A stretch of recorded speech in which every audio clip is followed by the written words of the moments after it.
Ibong Adarna ay isang kilalang epikong Pilipino na nagsasalaysay ng tatlong prinsipe.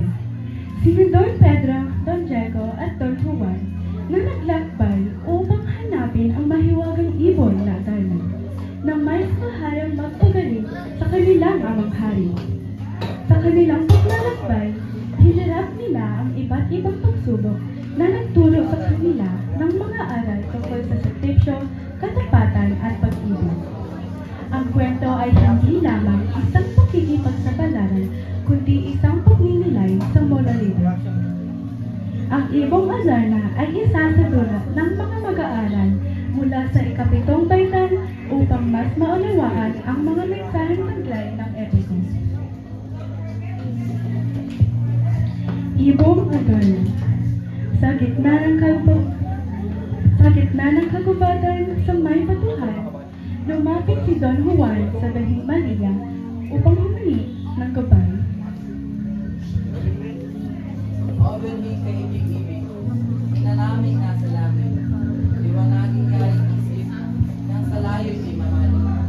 Kayain ang mapagmahal, ako po'y inyong gamayan, ang mawasto ang pagmahal, ng karanghain buhay.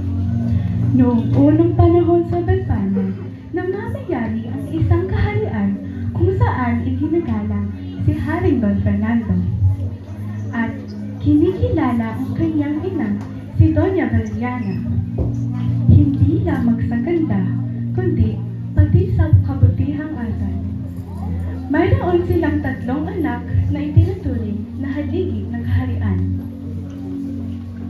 Don Pedro. Siya ay malakas at makisig, ngunit may pagkamapanlin lang. Don Diego. Mabait at mahinahon, ngunit madaling sumunod sa utos ng iba. Don Juan. Ang bunso na bagaman puno ng pagsubok ay may puso matatag at puno ng pagsuyo.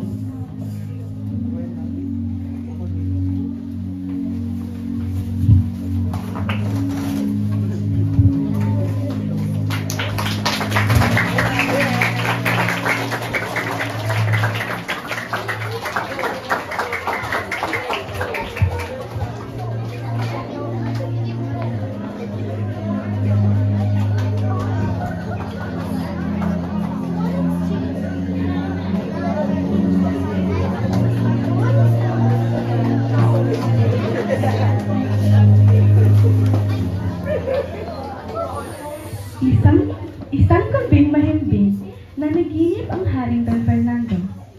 Sa panaginip, nakita niya na ang kanyang pinakamamahal na bunso, si Don Juan, ay nililong at pinatay ng dalawang lalakang puto sa uhan at inihulog sa balong malalim.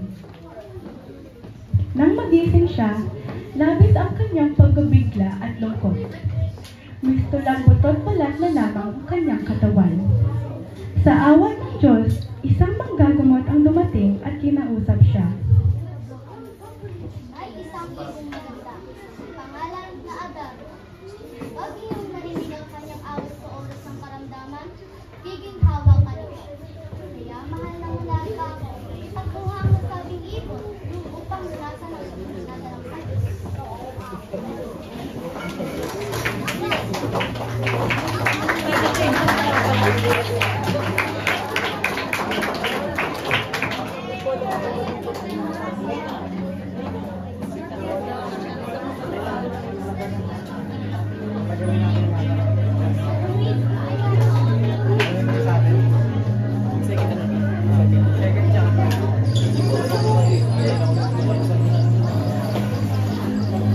Agad na inutusan ng hari ang anak niyang pangalan, si Don Pedro, upang hanapin ang lunas.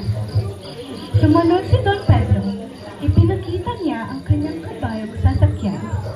Sa kasamaang palad, nang marating niya ang ibabaw, ang kanyang kabayo ay namatay. Sa pagpapatuloy ng kanyang paglalakbay, narating din ni Don Pedro ang kabundukan ng Tabor.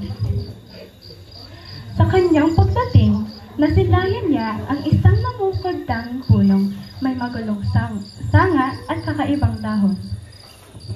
Napagod at nainip, nakaupo na lamang siya sa ibabaw ng Piedras. Hindi nagtagal, lumapit ang mahiwagang Adarna. Tila ba isang tukso at hamon sa hirap ni Don Pedro ang pagdating ng ibon, na agad itong umawit ng maikling awit bago hinimbing sa isang sanga.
Di inaasahang pangyayari, matapos nitong umawit, nagbawas ang Adarna kay Don Pedro, at siya'y naging bato.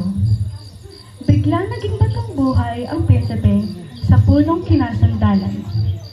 Samantala, inatasan si Don Diego na hanapin ang nawalang Adarna.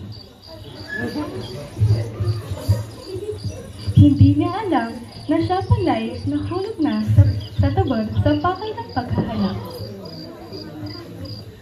Napagmalas niya ang puno ng Piedras, kung saan ang mga dahon, sanga at ugat ay kumikintab ng parang ginto.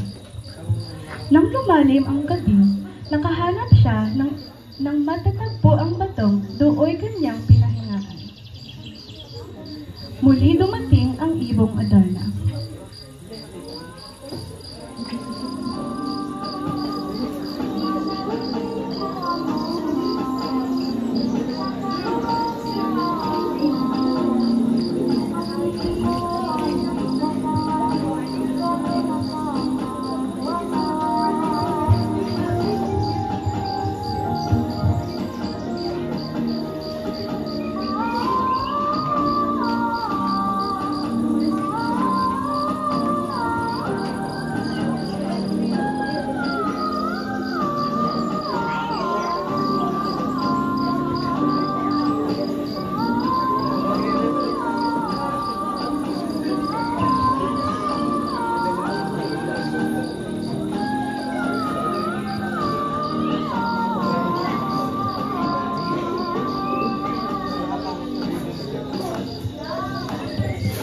Sa pagkahimbing ng prinsipeng naghihintay, ang Adarna ay muling dumating mula sa malayong bayan.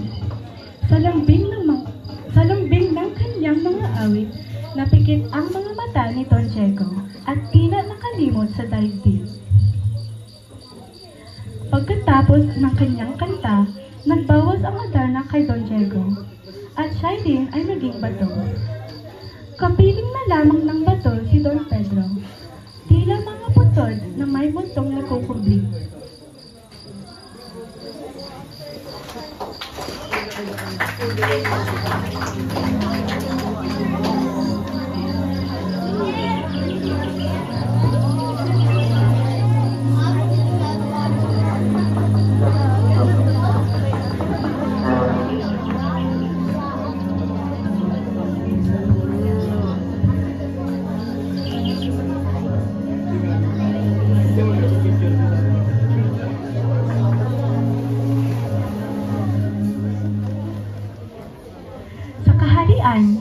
Habang lumalala ang karamdaman ng hari, nainip na ang lahat sa paghihintay.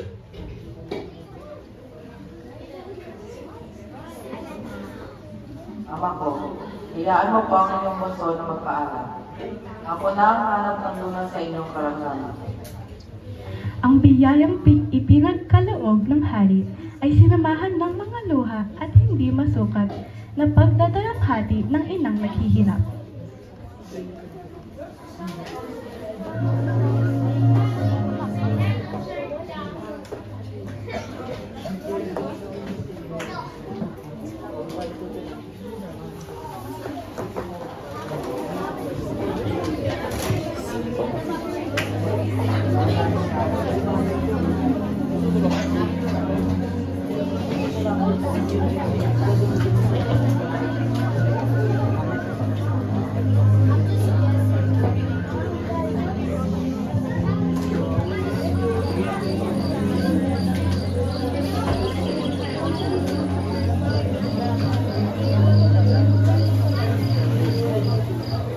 Hindi gumamit ng kabayo si Don Juan sa paglalakbay na ito.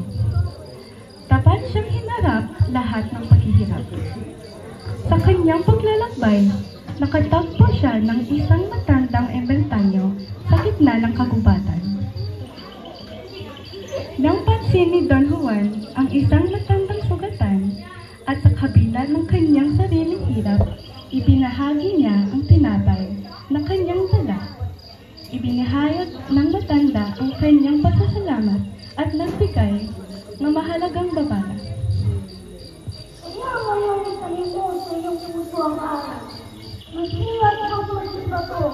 Sa tuog na iyong masusulaya, makakakita ka ng isang kahoy na kakaiba ang alis. Doon ay huwag kang nililito sa paghahangap, sapagkat ang malalim mo ay malalim.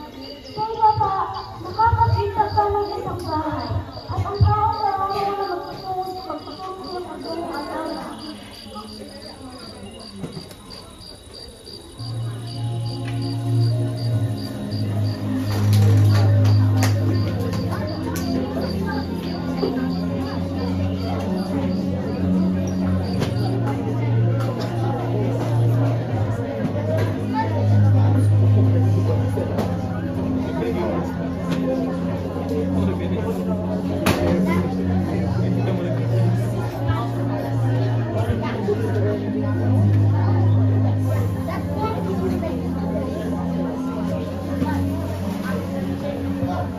Sa kanyang paglapit, sinalubong siya ng ermitanyo, may bahay sa isang malugod na pagbati. Inanyayahan siyang pumanhik. Tao po!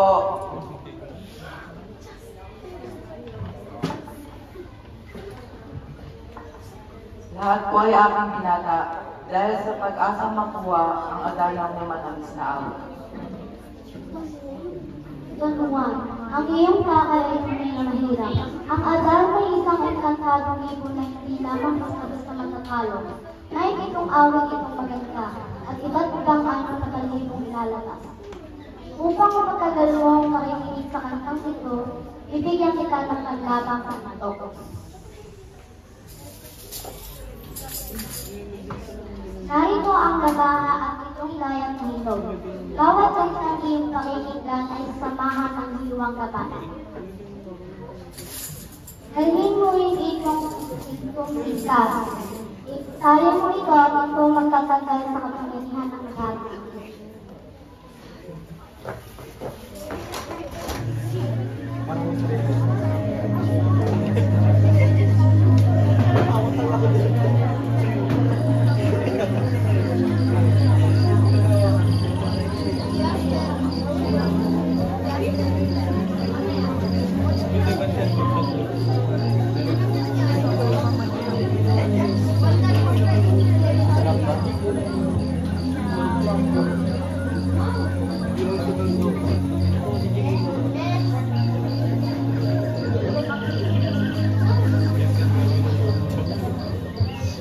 Pumunta si Don Juan sa kabundukan ng Tabor, kung saan inaabangan na ang pagdating ng Adarna.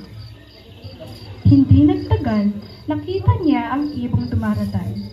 Agad na inayos niya ang kanyang buong katawan at sinimulan nitong umawit.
muli, nahuli ni Don Juan ang Adana gamit ang sintas na gintong lantad at ginapot ito ng mahigpit.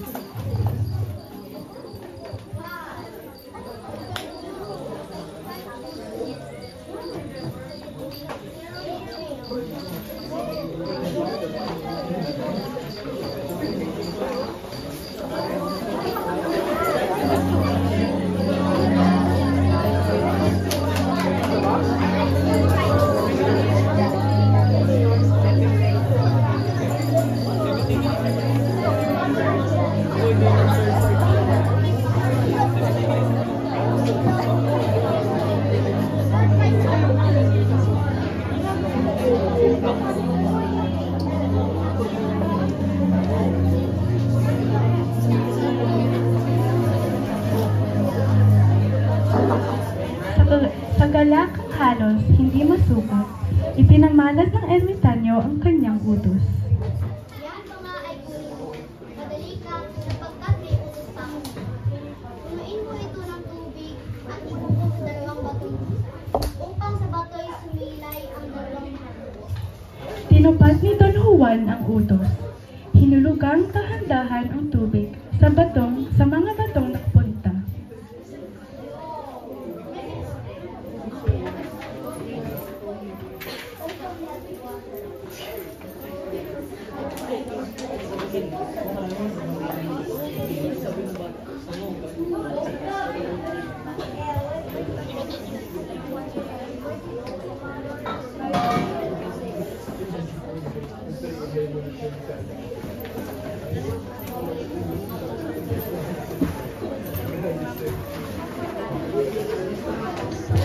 Nagsilakad na ang tatlong magkakapatid papunta sa kaharian.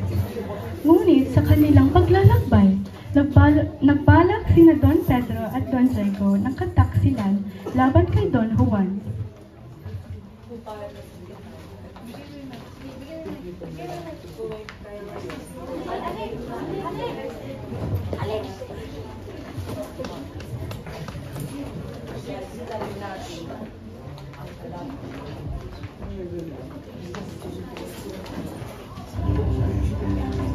Inubog na si Don Juan.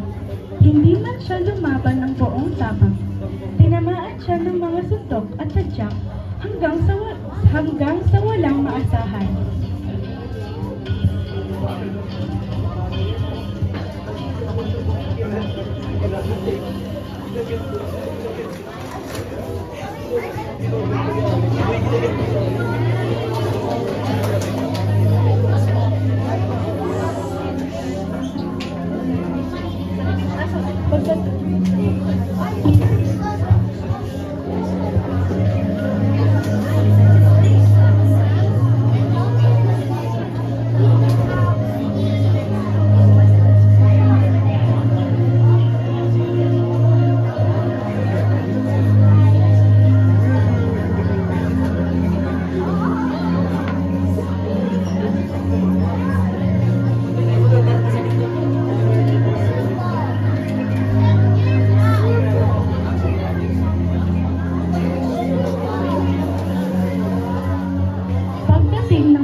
Agad silang nagturing.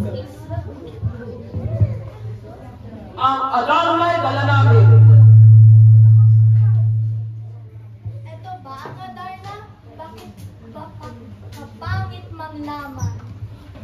Napansin ng hari na kahit ang ibon ay ayaw ng kumanta, marahil dahil pakiramdam na ang tunay na may maari nito ay hindi pa dumarating. Samantala, sa labas ng palasyo, habang nahihina si Don Juan, nanghihina ang kanyang katawan at unti-unting gumagapang sa damo. Oberhin ka ibig-ibig. Oberhin mailag. Tanggalin mo ang alitid kapos para sa gitna ng kahirapan. Hindi ko marabot isipin na nagtaksil sa akin na aking mga kapatid.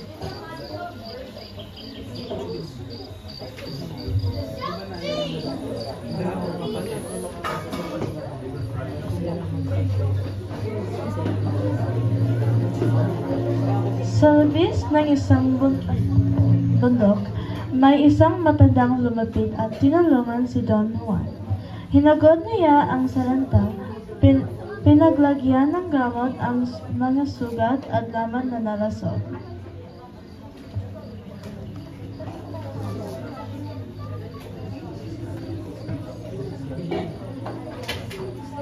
Utang ko po sa inyo ang aking buhay.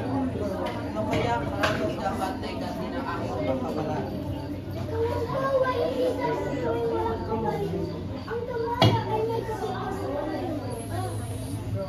Nagamay ang matanda at si Don Juan.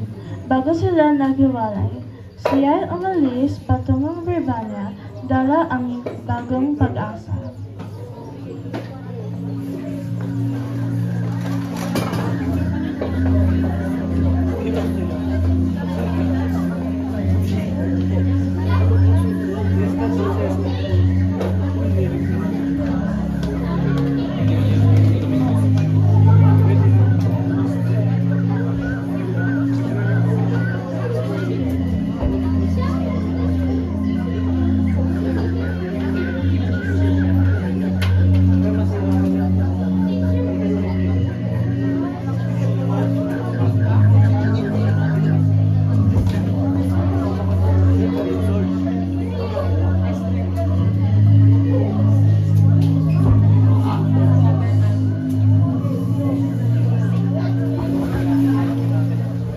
Pagdating sa palasyo, agad na napuno ang silid ng tuwa ng ina at pagkabigla sa ginawa ng dalawang kapatid.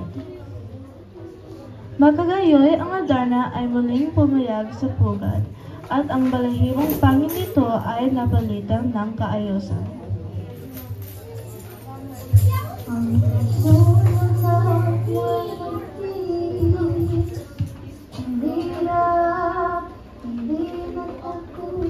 Sa kamatayan, isunod sa iyong utos.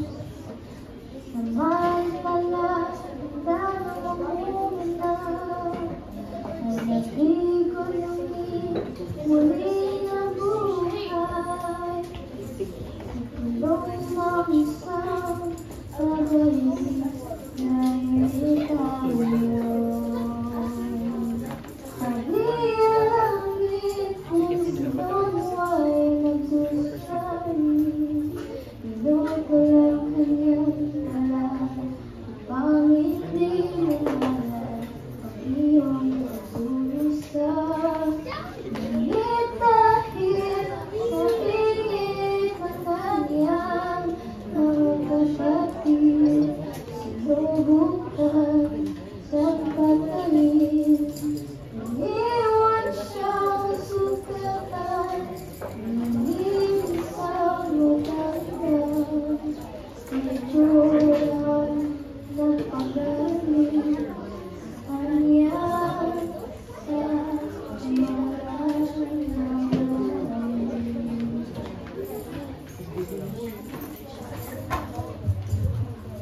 Nang matapos ang awit, tila na naginip ang hari at nagbalikwas na sa kanyang bani na para bang hindi siya nagkasakit.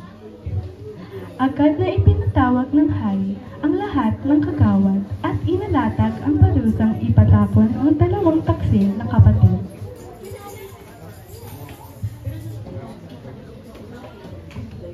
Hindi ko po mapapakalanan sila. Pagkalaw na sana ang pag-awat sa kanila. Matapos ito, ipinagpatuloy ng hari ang kanyang pagtuturo. Habang gumagaling ang Adarna, naging aliw ito sa kaharian. Ngunit, dahil sa sapat ng pagdalaw dito, napagpasyahan na sa gabi ay bantayan pugad upang maiwasang makawala o mamatay ang mahiwagang ibon. Hinirang ng hari ang tatlong anak at ipinagbala ang kaparusahan para sa kanila. Ang sino mang magsuwal sa akin ay magbabayad. Magdamag silang nabantay, tatlo at bawat isa sa loob ng 3 oras. Habang hinahatak nila ang gabi sa liwanag,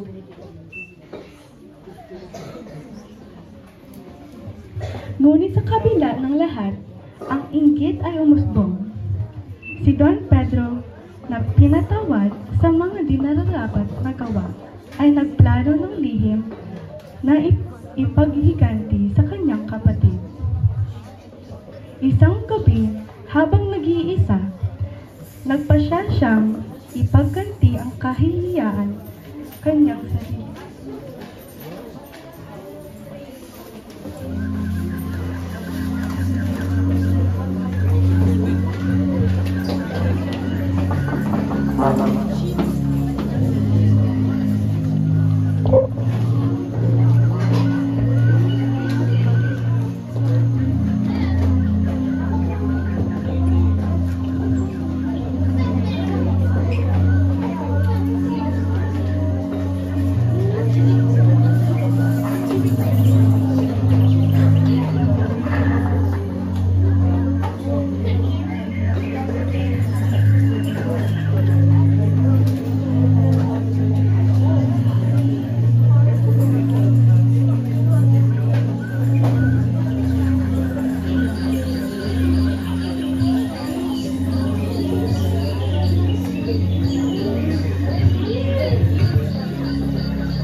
Bago sumikat ang umaga, umalis na si Don Juan na may dalang pangako.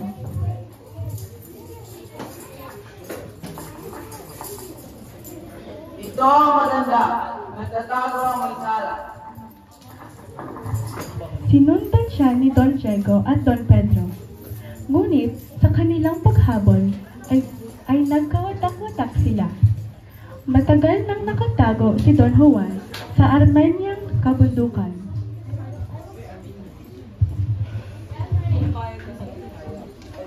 Nag-iwala mo sa akin. Huwag mo nang balikan ng ating ama. Dito na tayo mabuhay.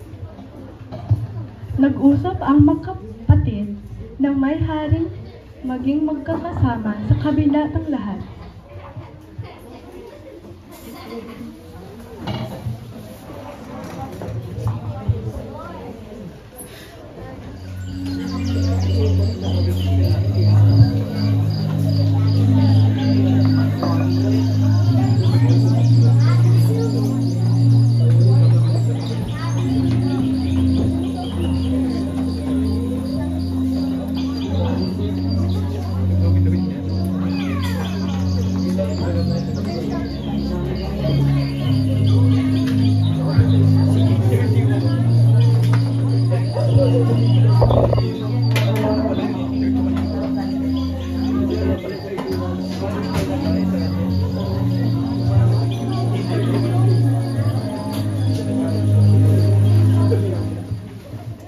Sa pag-akyat ng kabutuhan, natagpuan ni Don Juan ang isang balong hiwaga.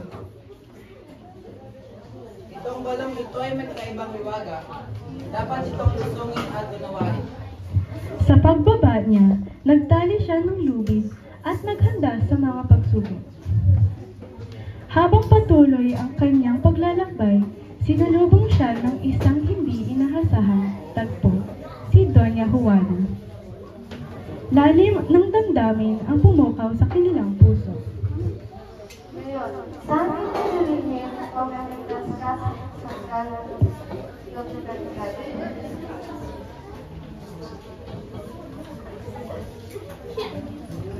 Hindi nagtagal, nag-away sina Don Juan at ang higante.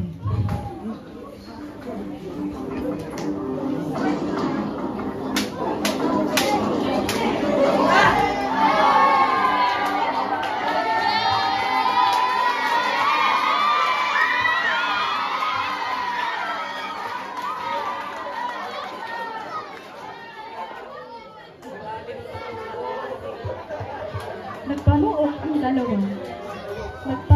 Nagpapakawala ng apoy sa kanilang mga sandata. Nang patay na ang higante, natuwa si Doña Juana sa kanyang tagumpay.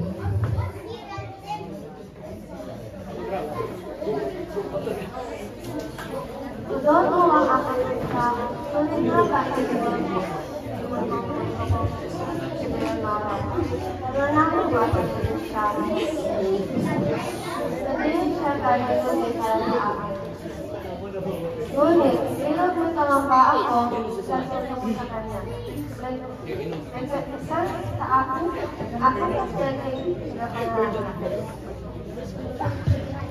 Nang makita ni Don Juan si Doña Leonora, nagkaroon ng pag-usap.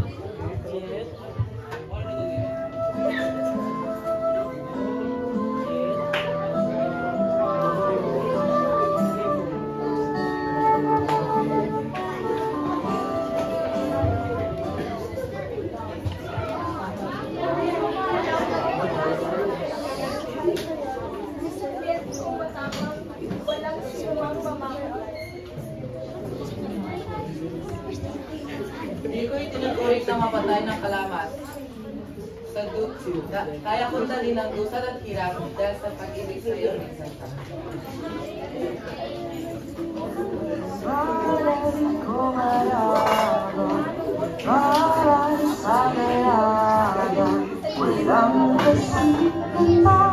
Habang ako ay mahimbing matutulog, ginising ako ng isang panaginip na nagbunyag ng isang balong may dalang lunas sa aking mga pasako.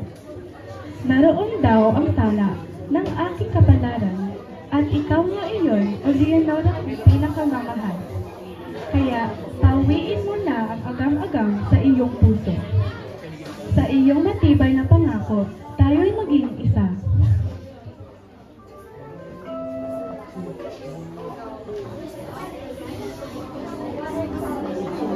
Sa pagkating ng damputo ng sadyate, dagdagan tayo sa mga naganap at isang pinig mga naman. Sa sinakilala ang hinipan,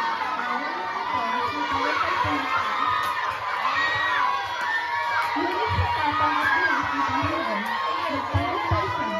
Isa-isa na tugot ang mga elay ng isang naman, sa pamagitan ng kanyang matalang batangga.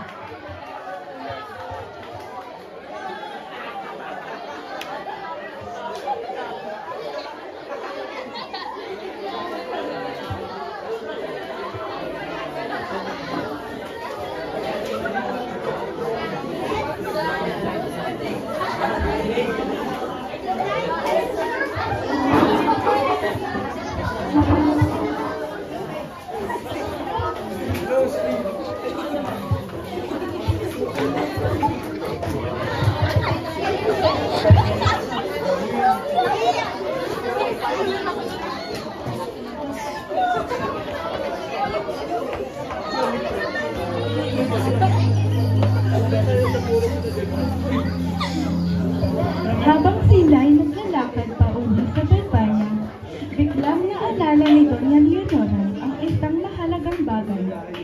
Ang diamanting singsing na naiwan niya sa lamesa sa loob ng balon. Magsintay kayo dito. Babalikan ko ang singsing at kukunin ito. Muli siyang bumaba sa balon.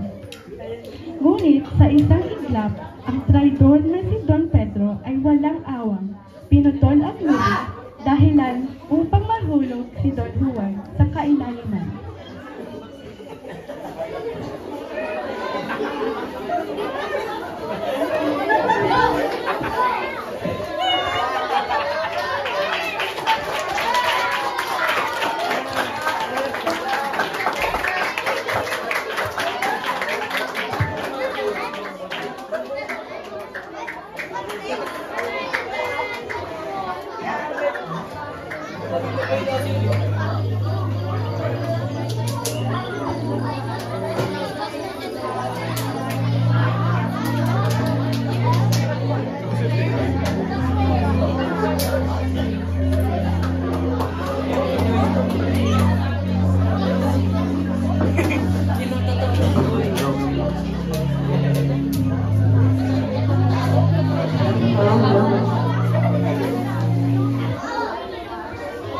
Sa kaharian, habang nagpapahinga si Haring Don Fernando, napanaginipan niya ang kanyang bunsong anak ay nakatali sa isang higit.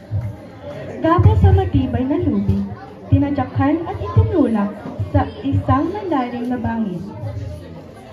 Gulat at takot, bigla siyang nagising, puno ng pangamba at talamhati.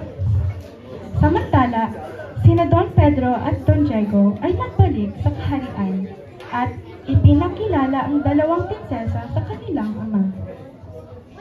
Ama, sa kabila namin pag-aaral, hindi namin nagabol ang aming kapatid. Ngunit, nadala namin ang dalawang maligid ng prinsesa. Sa kanilang balak na magpakasal, si Don Pedro ay nagpahayag ng pagnanais na ipakasal si Doña Leonora, habang si Don Diego naman kay Doña Juana. Kailangan ko wala ang aking mga magulang. Ikaw na akong nabuhay at mag-isa.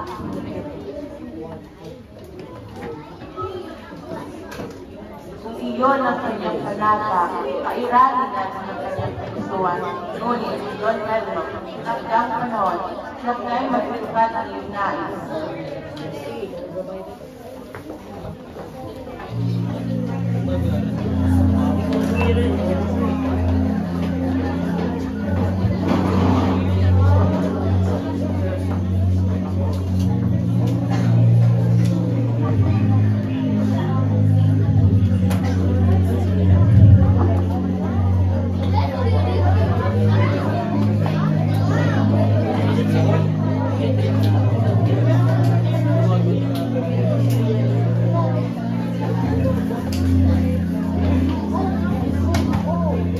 Sa ilalim ng balon, sugatan at halos wala ng buhay si Don Juan, duguan at lasog ang kanyang katawan.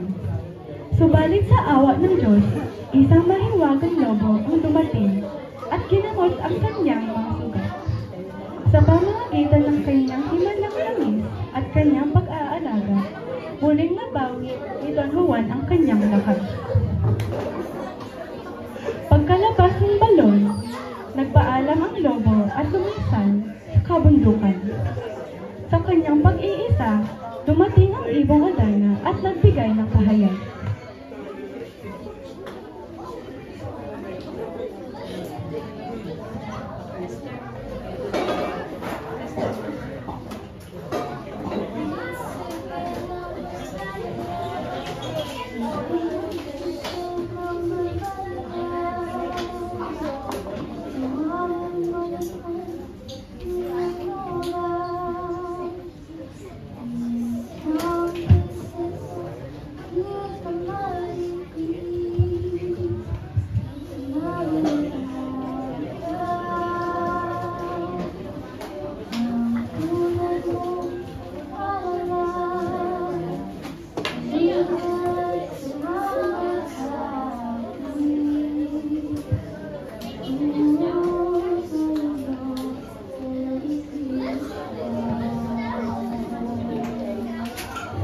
Samantalang patungo sa Reino de los Cristal, si Don Juan, si Doña Leonora naman ay nagdusa sa matinding lungkot.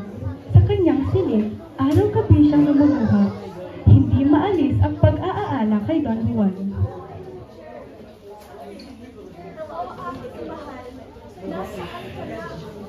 Nabubuhay ako sa pangarap na muling kang babalik at mababawi ko ang nawalang pag-asa. Sa kabila ng kanyang pagdaralhati, patuloy ang panunuto ni Don Pedro. Ngunit hindi niya ito binigyang pansin.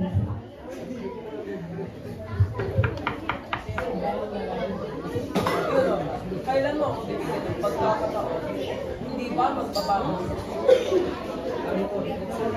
Don Juan ko mahal, kahit ang buhay ko'y natapos, ikaw lamang ang mamahalin ko.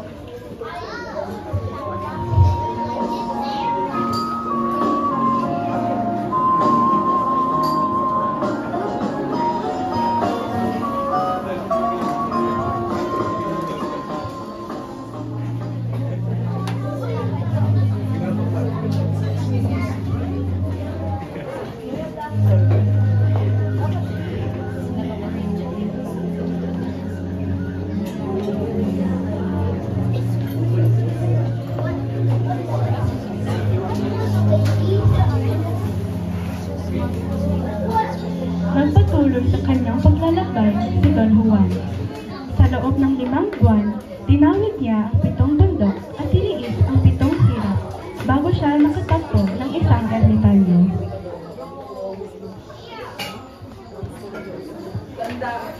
Aawaan niyo po ako. Gutom na ako. Kung meron kayo makakain, limutan niyo po ako.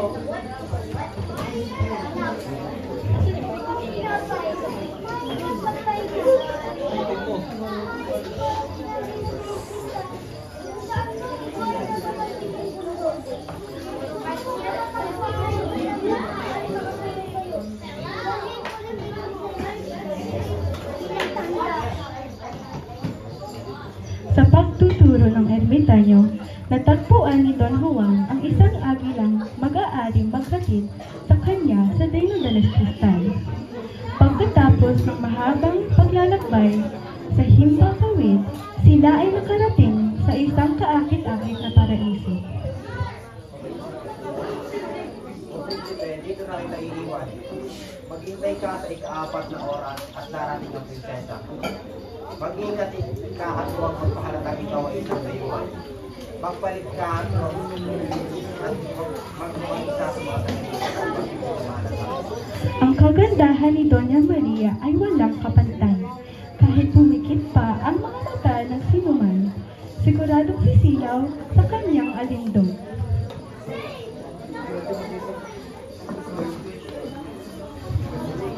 Oh, magandang dilag.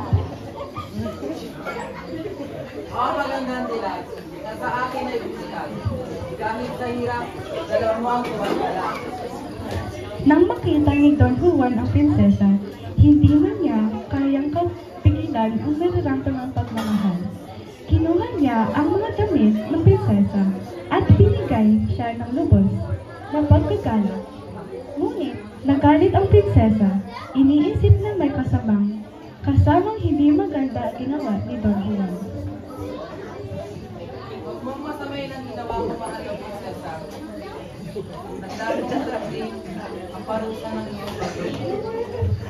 Bagamat galit, nahapag si Doña Maria sa malasakit ni Don Juan at napilitan ng pagmahal ang kanyang galit.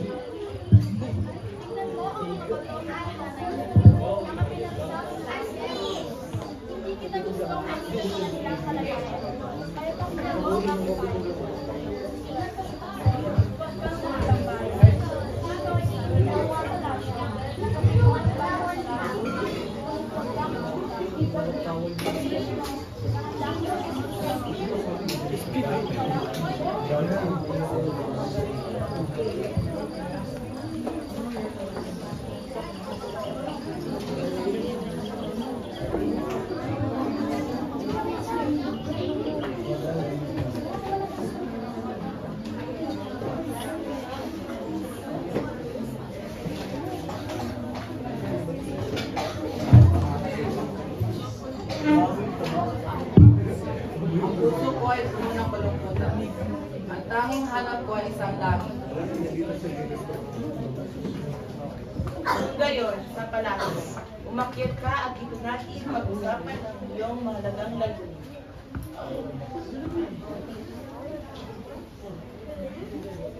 Ako po'y di pasaan. Ang paghintay ko ay mautusan ng aking makakayanan. Ang mataas na mundo, kung ito'y patagi mo, ito may kakalat ang trigong hawak mo. Ngayon, ito'y tatanim mo at sana'y lumaki ito. Sa gabing ito, anihin mo rin ito. Sa pagkakataong ito, gawin mo itong tinapay upang maging pagkain sa saga.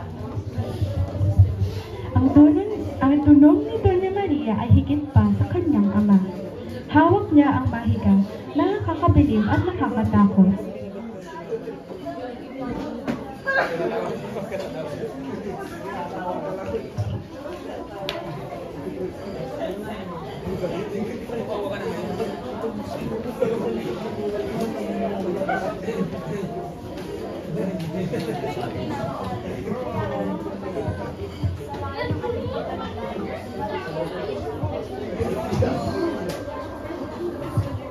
Ang hari nang magising at makita ang tinapay sa hapag, nagtaka siya kung paano nangyaring iyon. Habang nag-iingat siya, mabilis nang nakuha ang bagay na hinahanap, at si Don Juan ay sumama sa kanya. Mabuti at malinis ang gastong ito at nariyan ang tubig na mainit.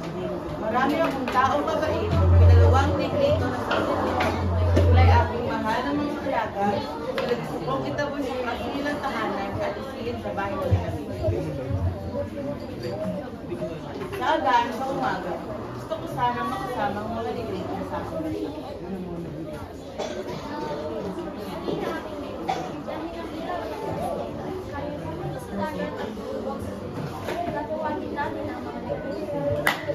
Negrito, Negrita! Pumasok na kayo!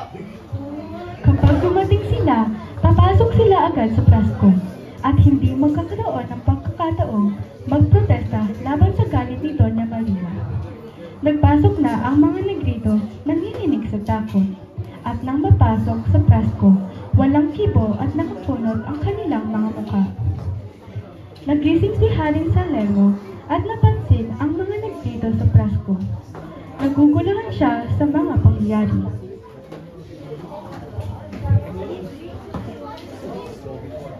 At sakaling sumapit ka sa Kariang Berbanya, malimot ng iyong sinta sa pagluwat mag-isa. Itakwil ka at pabayaan. Ito siyang kabera ng ginawa mong kataksilan. At ang kanyang mga luhay dumalon sa kaharian ng pagluluksa.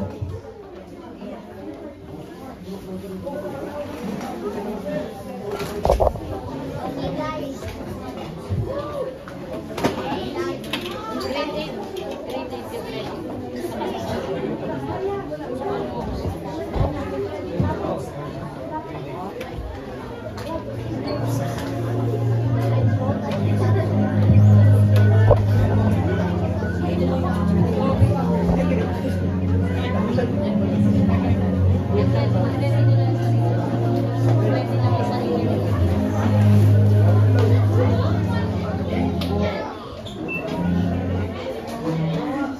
Matapos ang madaling lusot layuan ang kanyang ama, sumapit din sila sa Berbanya. Sa sakon at hirap, sa huli ay naligtas na rin si Don Juan at Doña Maria. Ako ngayon ay harap ng tanging Ama. At sasabihin ko ang mga magagandang ginawa ko para sa ating pag-ibig. Pangako sa akin na nag-iwan ng mga kapatid. Hinihiling ko ng pagtulong sa babae. Sana iwasan ang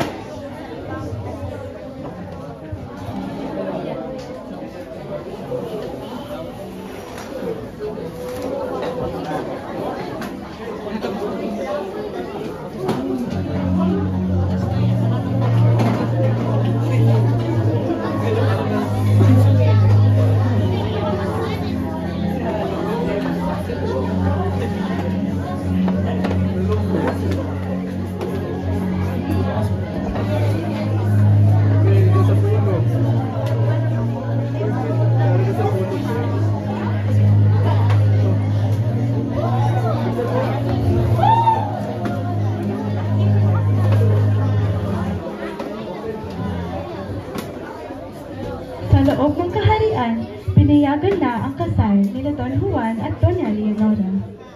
Bagamat may kalungkutan, naging masaya pa rin ang kanilang hinaharap sa bagong simula.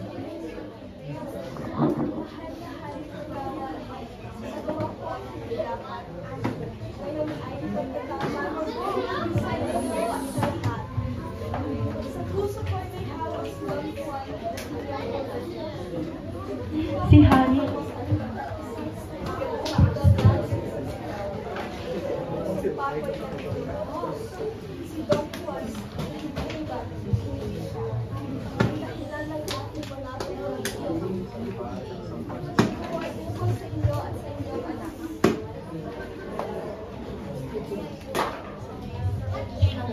Si Harry matapos marinig ang mga sinabi ay nanahimik ng matagal. Ang hiwaga ay nagsimula nang bumulong sa kanyang dibdib. Pag-iisang dibdib yun, gagawin sa libong ito. Ganito ang pasyat ko nang matapos ng gulo.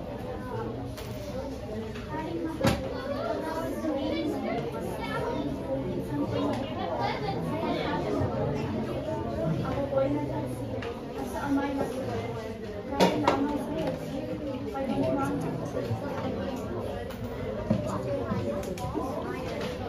Haring sadyang natigilan sa narinig na salaysay. Arsobispo ang hiningan ng nagpakahantulan. Ito ay utos ng simbahan at batas ng kalangitan. Kung sino ang naunay may karapatan sa pag-ibig ni Don Juan. Nagdamdam si Doña Maria sa kawalan ng pag-asa. Sa sariling nagbabagang, ganito ang parilala. Kumain ko ng pagsanto at ang isang tao ay Maria, anong amot, sa tumpang ay lumalag. Bumuhos ang galit ni Doña Maria at kasabay nito ay ibinuhos niya ang lamang tubig ng kanyang braso upang maging ganti na naging sanhi ng pagbaha ng buong kaharian.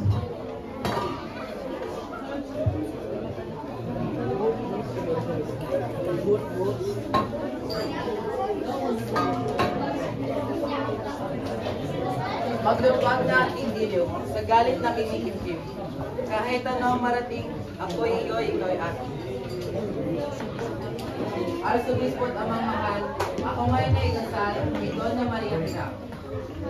Agad naman siya ang hari na ipakasal sina Don Pedro at Leonora, kasabay ni Doña Maria at Don Juan.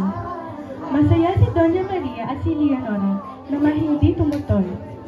Kasabay ng kasal, ibinigay ni Haring Fernando ang korona at setra sa bagong hari. Pinaubay ni Doña Maria ang lahat kay Don Juan dahil naniniwala sa ito ang pangalan.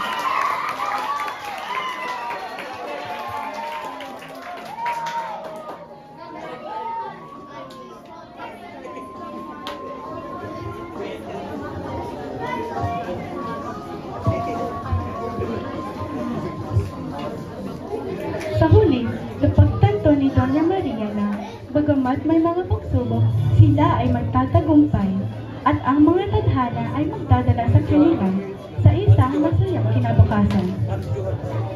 Si Don Pedro ay naging hari ng Barbania. Samantala, bumalik sina Don Juan at Doña Maria sa kanilang kaharian. Ngunit wala na ang kanilang pamilya at iba na ang namumuno. Muling kinikilala si Doña Maria bilang reyna at si Don Juan bilang hari. Sa kanilang pamumuno, naging maayos at masagana ang kaharian. Walang naghirap at lahat ay namuhay ng payapa. Dahil sa kanilang kabutihan, nagluksa ang buong kaharian nang sila ay pumanaw.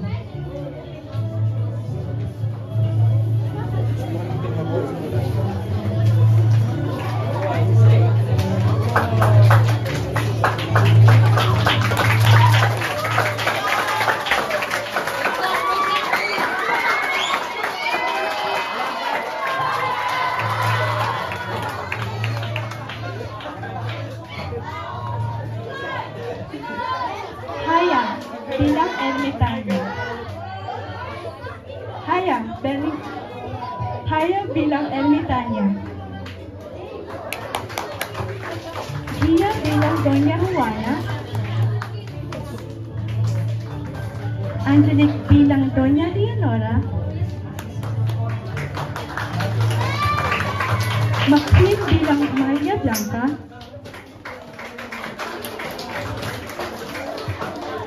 Charles bilang Haring Fernando at Haring Salerno.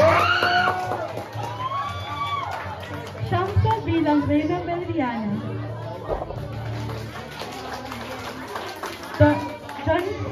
Johan bilang Don Diego. Alex bilang Don Pedro.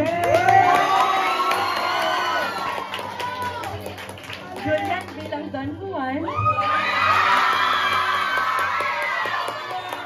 At Esther bilang Ibong Adana.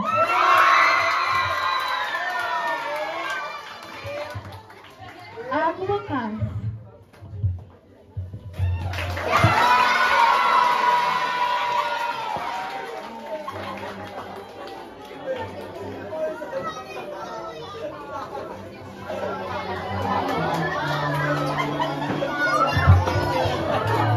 Alright, wait lang po, hindi pa tapos. May isa pa tayong performance of the grade 8, the Florante at Laura. Sige, let's just have 5 minutes break before we proceed. Hindi mo sinabi